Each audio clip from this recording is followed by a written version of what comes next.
think ang major problem sa Magaya-Gaya is yung the presence of a lot of informal settlers, no. Itong ganitong klaseng issue would require interagency coordination because we want to have a sustainable approach in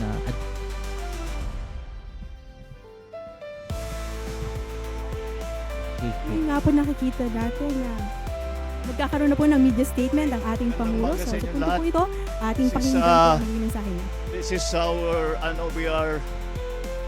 These are the beginnings of the perennial na flood problem here in Naga and in the rest actually of along the Bicol River. Alam naman natin, ito basin.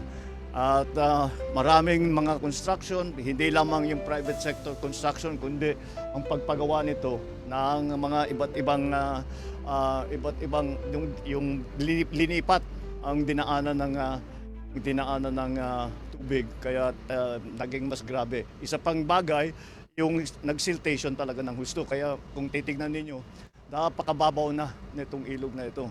And with ang sinasabi nga ni Mayor Lenny is that many of the places na dati naman ay hindi binabaha, andyan na rin yung effect ng climate change. Kaya this is what we are trying to remedy. Malaking trabaho ito. It will take time, but marami na tayo mga intervention na pwedeng gawin, such as the pools that we are going to put up. But tawag nila yung retention pond para mabawasan para mabawasan natin yung pagbaba ng tubig. Dahil nga it is may Bicol River Basin, ang plano na talaga pwede natin gawin, na kailangan natin gawin, ay kailangan natin mahuli na dapat ma-koleksyon na yung tubig bago pa bumaba sa basin. Dahil, again, as Mayor Lenny was explaining, this is a landlocked province. And because it's a landlocked province, ang tagal lumabas ng tubig. So wag na natin sana papasukin. But this is only the beginning. Ito, desiltation lamang ito. At hindi naman ito kagaya ng mga ginagawa natin sa ibang lugar. This is not going to be one time. We will keep doing this until we have the more long-term solutions. At hopefully, down the road, if we design everything properly, hindi na natin kailangan paulit-ulit ang binabalik-balikan. Okay? All right. Mr. President, flood control issue. Nakikita po ang visit ninyo sa Naga City in the lens of politics. Are you open to forging alliance with Naga City? Alam mo, hindi namin pinag-uusapan yun. Alam mo, I think the mayor will agree with me na serbisyo muna bago politika. The most political thing that we did today, I wore my pink socks.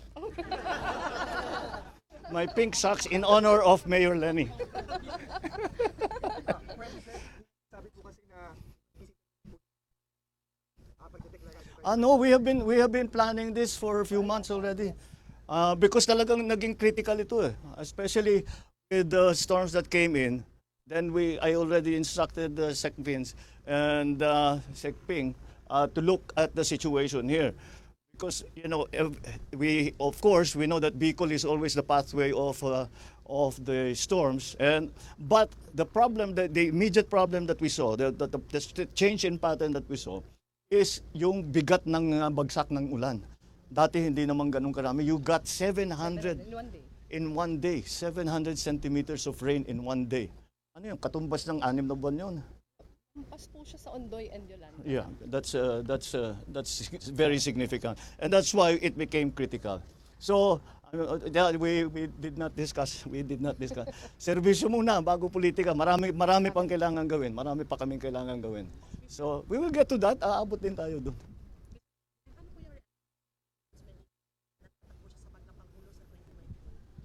Again, politics.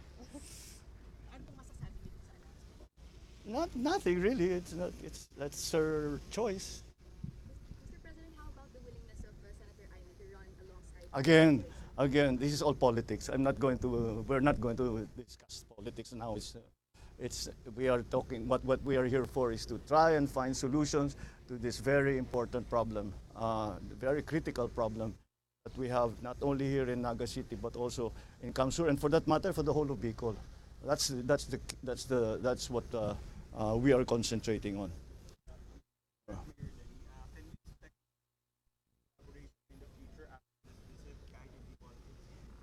we don't change. Whatever kung sinong, it's not only here, kung sino ang nangangailangan ng tulong, the national government is here to help. So as you know, I came from local government, kaya I have great sympathy for the situations of local government, the different constituencies, the cities, the provinces, the towns, the municipalities. Kaya whoever comes to us for help, we will do what we can to help. There is not an increase, there is not a decrease, it's not political, it's only because it depends on the need. And that's why we are here today. All right? Thank you. Oh, well, I'm sure we will inspect it when it's further, when the project is further along. We'll bring you back here, especially Maharlika Highway, because yun ang. In fact, many of the problems were identified because of our inspection of the Maharlika Highway rehabilitation and repair. Doon nakita, marami talagang nakita. Dinapitan tayo ng national government, ng mga local, at sinabi, pagka natignan na ninyo yung Maharlika, doon na tayo, tignan naman ninyo yung baha. And that's what happened. Okay, maraming salamat. Thank you. Good morning.